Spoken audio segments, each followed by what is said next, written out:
Professora, tudo bem? Eu sou o Cauã Gauss, do segundo PMB, e hoje, juntamente com meu amigo de sala, Nicolas, a gente veio falar um pouco mais sobre a teoria do eterno retorno, desenvolvida pelo teórico e filósofo Friedrich Nietzsche. Acho que é assim pronuncia, eu não tenho muita certeza. Mas vamos lá. É uma teoria que ele faz referência a infinitos acontecimentos, desde no universo e voltado para a nossa vida, onde faz referência à eterna recorrência, ou seja, existe também padrões de acontecimentos infinitos, ou seja, agora eu estou gravando esse vídeo, mas daqui a pouco também isso pode acontecer de novo e da mesma maneira, entendeu? Ele acredita que isso pode ser verdade. Então, assim, é uma teoria que faz referência a tanto infinitos fatos, acontecimentos, infinitos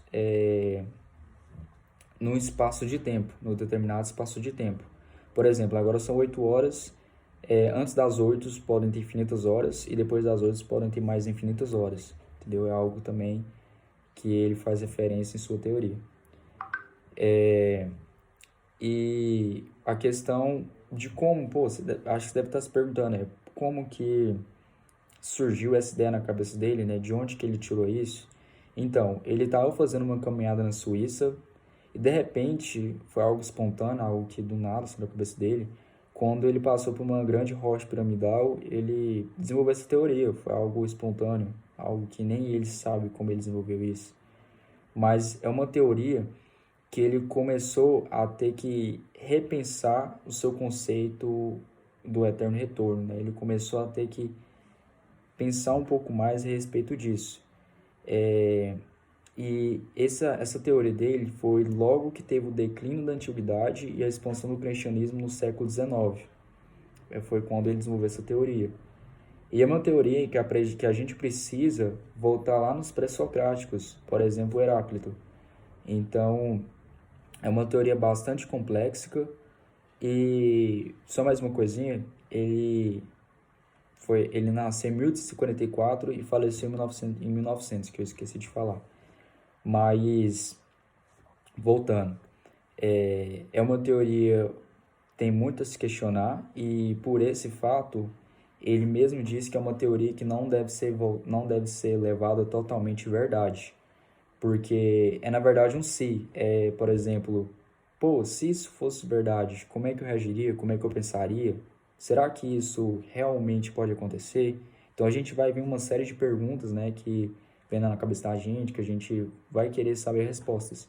Então é uma teoria duvidosa, uma teoria que ele mesmo desenvolveu e para quem vai pensar sobre essa teoria, quem vai ler a teoria dele, ele mesmo fala isso, que é uma teoria que deve ser levada em consideração, certo?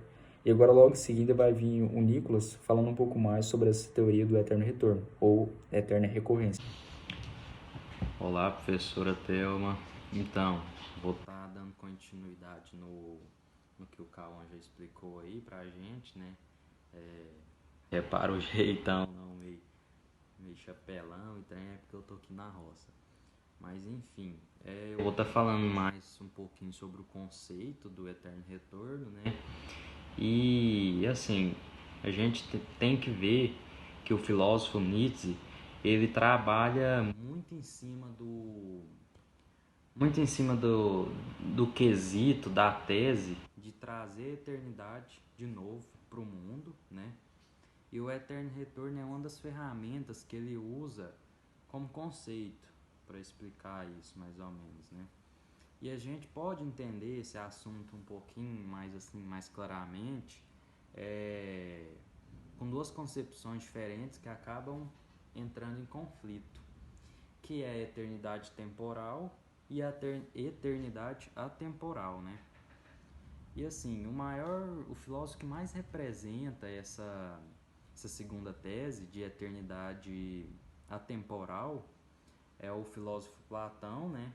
Que pensa a eternidade como fora da existência, no mundo das ideias. Sim, mas existem vários outros filósofos que seguiram essa ideia, né, do Platão, que é o caso do Aristóteles, né, que ele usa lá como conceito para isso o motor imóvel. Tem o Plotino também, o filósofo Plotino, que ele nega a eternidade para a natureza sensível, né?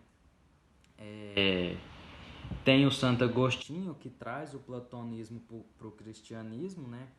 E pensa em um Deus eterno e atemporal, criador de tudo, a partir do nada, né? Tem o São Tomás de Aquino também.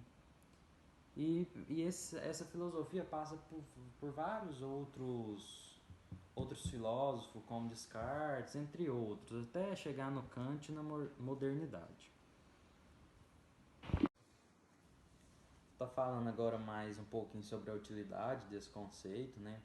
Esse conceito ele funciona como uma ferramenta, assim como todo conceito funciona, né?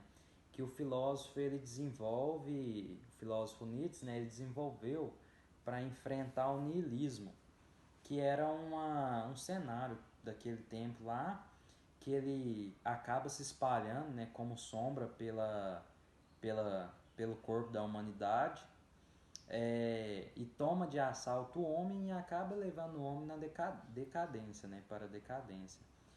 E o Nietzsche ele acaba vendo todo o edifício filosófico europeu pautado na eternidade atemporal. E ele acha isso errado, não concorda.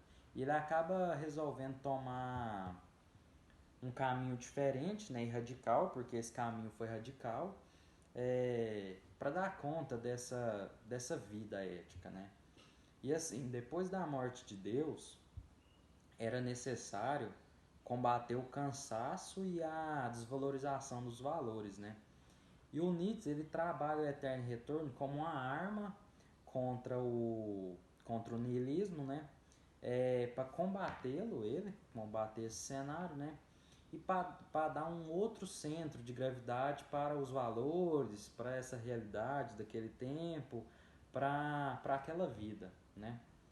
E a força do retorno, ela está na possibilidade de fundar uma filosofia que ela é pautada na imanência pura, né?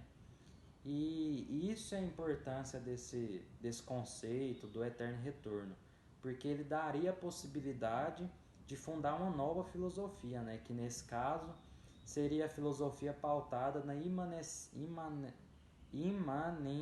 pura. Eu falei errado, professora, desculpa, é imanência pura. Então, assim, essas são as.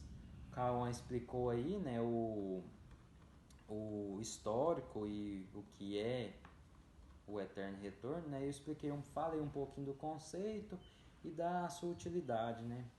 Então, acho que era isso e até mais. Obrigado. Abraço. Obrigado pela atenção aí, professor. Até mais.